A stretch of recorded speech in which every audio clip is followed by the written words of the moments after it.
फक्त पालेभाज्या खायचं म्हणलं की सगळेच जण नाक मुरडतात, परंतु त्यामध्ये जर पनीर घालून बनवलं तर सगळेच जण आवडीने खातात. अशाच पद्धतीचे सगळ्यांना आवडणारे पालक पनीर आज आपण बनवणार आहे. पालकची भाजी नीट करण्यासाठी जास्त वेळ अजिबात लागत नाही. फक्त पानं व्यवस्थित बघून घ्यायची, कोवळी आणि चांगली पानं काढून घ्यायची. त्याचे जाड देठ असतात ते अजिबात घ्यायचे नाहीत. पालक पनीर करण्यासाठी आपल्याला कोवळी भाजी असेल तेवढी चांगली असते. तर ही भाजी एकदा धुवून घेऊया. जेव्हा बाजारातून आणतो तेव्हा आपण धुवून ठेवलेलीच असते, पण जेव्हा बनवायला घेतो तेव्हा सुद्धा एकदा ती भाजी धुवून घ्यायची. आता ही भाजी पाणी निथळण्यासाठी चाळणीमध्ये काढून ठेवूया. यातलं व्यवस्थित असं पाणी निथळून घेऊया. ही भाजी आपण कुकरमध्ये अजिबात शिजत ठेवायची नाही. तर इथे मी बघा कढईमध्ये थोडंसं पाणी गरम करून घेतलंय. पाणी पूर्णपणे उकळत आलेलं आहे आणि त्यावेळी यामध्ये आपण भाजी घालायची. पालकचा रंग जसाच्या तसा हिरवागार राहावा यासाठी ही स्टेप तुम्ही नक्की फॉलो करा की भाजी कुकरमध्ये न शिजवता अशी कढईमध्ये शिजवून घ्या. परंतु यामध्ये झाकण अजिबात ठेवायचं नाही. यावरती जर झाकण ठेवलं तर भाजीचा पूर्ण रंग हा चेंज होऊ शकतो. पालकचा रंग टिकून राहावा यासाठी अर्धा चमचा साखर यामध्ये घालायची आणि हे 3 ते 4 मिनिटं फक्त आपल्याला उकळून घ्यायचं आहे. भाजी जास्त वेळ शिजवून घ्यायची नाही, तर फक्त 3 ते 4 मिनिटं अशीच उकळवून घ्यायची आहे. बघा याचा रंग अजिबात बदलत नाही आणि भाजीसुद्धा व्यवस्थित शिजली जाते. आता तुम्ही म्हणाल की ही भाजी चिरून का नाही टाकली, तर त्यासाठी तुम्ही व्हिडिओ कंटिन्यू बघा. भाजी शिजते तोपर्यंत कांदा वगैरे कट करून घेऊया, बाकीची तयारी करून घेऊया. स्वयंपाक करताना आपण कोणतीही पूर्वतयारी जास्त करून ठेवत नाही. ज्या वेळेला आपल्याला फोडणीला पाहिजे त्याच वेळी ती तयारी करतो. तशाच पद्धतीने मी सुद्धा कोणतीही पूर्वतयारी करून ठेवलेली नाही. अगदी आयत्या वेळी या सगळ्या गोष्टी कराव्या लागतात. तर 2-3 मिनिटं झालेली आहेत. कांदा चिरून झालाय आणि तोपर्यंत भाजीसुद्धा व्यवस्थित शिजली गेली आहे. आता ही शिजलेली भाजी अजिबात उकळत्या पाण्यात ठेवायची नाही. लगेचच काढून अगदी फ्रीजच्या थंडगार पाण्यामध्ये टाकायची. त्यामुळे या भाजीचा रंग अगदी जसाच्या तसा हिरवागार राहतो. तर बघा त्या पाण्यातून जेव्हा आपण भाजी उचलतो त्यावेळेला पटकन अशी चमच्याने उचलता यावी यासाठीच ही भाजी अजिबात मी चिरून पाण्यामध्ये घालत नाही, जेणेकरून पटकन आपल्याला उचलून या थंड पाण्यामध्ये टाकता येईल. हीच जर भाजी आपण बारीक चिरून घेतली असती तर अशा पद्धतीने आपल्याला पटकन गरम पाण्यातून ही भाजी बाजूला काढता आली नसती. त्यासाठी भाजी अखंडच ठेवायची, बारीक करून घालायची अजिबात गरज नाही. आता बाकीची सर्व तयारी होईपर्यंत थंड पाण्यामध्ये अशीच ही भाजी ठेवून देऊया. पालक पनीर बनवण्यासाठी साहित्य काय काय लागणार आहे ते बघूया. तर इथे मी एक मोठ्या आकाराचा टोमॅटो मोठाच कट करून घेतलेला आहे. त्याच्या बिया काढून घेतलेल्या आहेत. टोमॅटोच्या बिया काढल्यामुळे त्याचा आंबटपणा कमी होतो. त्यानंतर काही काजूचे काप घेतलेले आहेत. थोडासा काजू मी पाण्यामध्ये भिजत घातलेला आहे.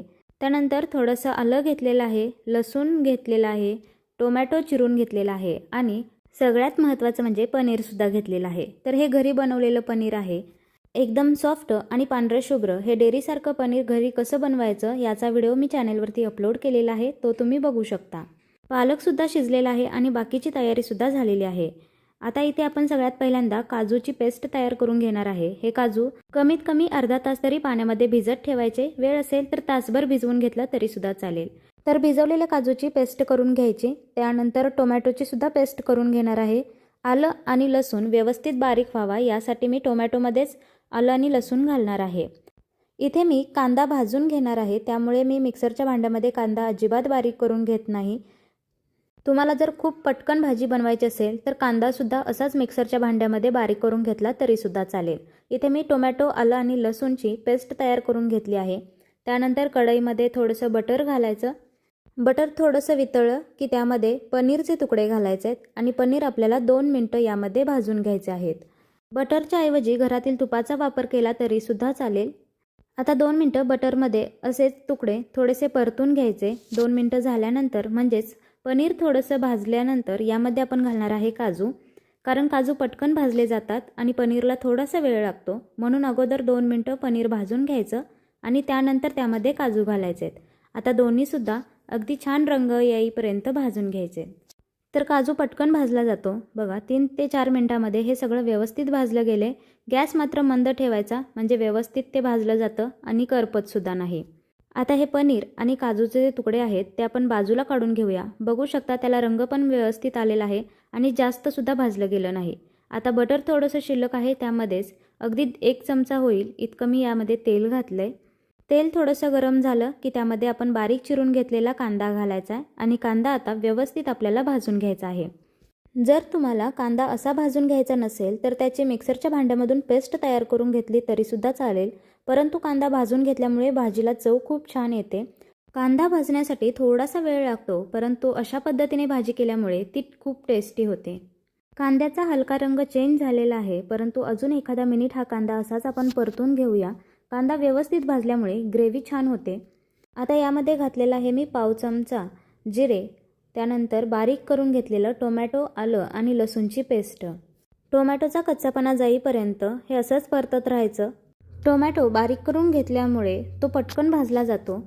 आता यामध्ये आपले रेग्युलर मसाले घालूया. त्यामध्ये पाव चमचा हळद घातलेली आहे, अर्धा चमचा गरम मसाला आणि अर्धा चमचा धनेपूड घातलेली आहे. तर इथे मी 1.5 चमचा लाल तिखट घातलेला आहे. आता हे तेलामध्ये एखादा मिनिट परतून घ्यायचं. मसाले थोडेसे भाजले की काजूची जी पेस्ट केली होती ती यामध्ये घालायची आणि पुन्हा एकजीव करून घ्यायचं आणि चांगलं तेल सुटेपर्यंत हे मसाले भाजून घ्यायचे. तुम्हाला जर काजूची पेस्ट वापरायची नसेल तर इथे तुम्ही 3 ते 4 चमचे दुधाची साय वापरली तरीसुद्धा चालेल.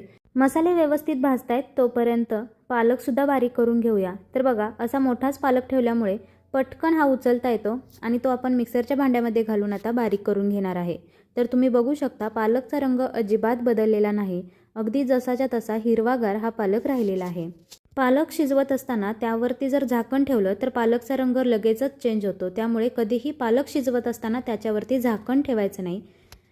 तर अशा पद्धतीने हिरवागार पालक राहण्यासाठी त्यामध्ये अगदी अर्धा चमचा साखरसुद्धा घालायची. तर बघा, पालकची मस्त अशी ही पेस्ट तयार झालेली आहे. तोपर्यंत मसालेसुद्धा व्यवस्थित भाजले गेलेले आहेत. मसाल्यांना छान तेल सुटेपर्यंत हे मसाले परतून घेतले की मग ही भाजी झालीच म्हणून समजा, कारण खूप पटकन होते ही भाजी. मसाल्यांना तेल सुटायला लागलेलं आहे. या स्टेजला यामध्ये बारीक करून घेतलेला पालक घालायचा. भांड्याला थोडासा पालक राहिलेला असतो, त्यामुळे त्यामध्ये थोडंसं पाणी घालून ते पाणी याचमध्ये घालायचं. आता हे व्यवस्थित मिक्स करून घ्यायचं आणि 2 ते 3 मिनटं मंद आचेवरती हे असंच शिजवत ठेवायचं. 2 ते 3 मिनटानंतर ही भाजी बघा मस्त अशी झालेली आहे. आता या स्टेजला यामध्ये आपण घालणार आहे चवीपुरतं मीठ आणि त्यानंतर काजू आणि पनीरचे फ्राय करून घेतलेले जे तुकडे आहेत ते यामध्ये घालायचे. काजू फ्राय करून घेतल्यामुळे अगदी क्रंची राहतो. भाजीत घातल्यावर सुद्धा तो असा सॉफ्ट पडत नाही, अगदी कुरकुरीत राहतो. थोडंसं चमच्याने ढवळून घेऊया आणि 2 मिनटं याला मंद गॅसवरती असंच ठेवून देऊया. तर मस्त अशी पालक पनीरची भाजी तयार झालेली आहे, परंतु यावरून आपण अजून लसूण आणि मिरचीचा तडकासुद्धा देणार आहे. तर एका डिशमध्ये ही भाजी मी काढून घेते. तर बघा, मस्त असा रंग आलेला आहे. पालक अगदी हिरवीगार अशी राहिलेली आहे. आता तडका देण्यासाठी तडका पॅनमध्ये चमचाभर तेल कडकडीत गरम करून घेतलेलं आहे. त्यामध्ये थोडासा ठेचलेला लसूण घालायचा, 2 ते 3 लाल मिरच्या घालायच्या आणि थोडंसं जिरं घालायचं आणि हा गरमागरम तडका भाजीवरती घालायचा. सुक्या मिरच्यांच्या ऐवजी तुम्ही लाल तिखट वापरलं तरीसुद्धा चालेल, परंतु मला या भाजीचा रंग बदलू द्यायचा नाही. फक्त टेस्ट यायसाठी मी यामध्ये सुक्या लाल मिरच्या घातलेल्या आहेत. तर तडका भाजीमध्ये मिक्स करून घ्यायचा आणि आपली टेस्टी अशी ढाबा स्टाईल पालक पनीर तयार झालेला आहे. तर अशा पद्धतीने पालक पनीर एकदा नक्की ट्राय करा आणि ही रेसिपी तुम्हाला कशी वाटली हे कमेंटमध्ये सांगा.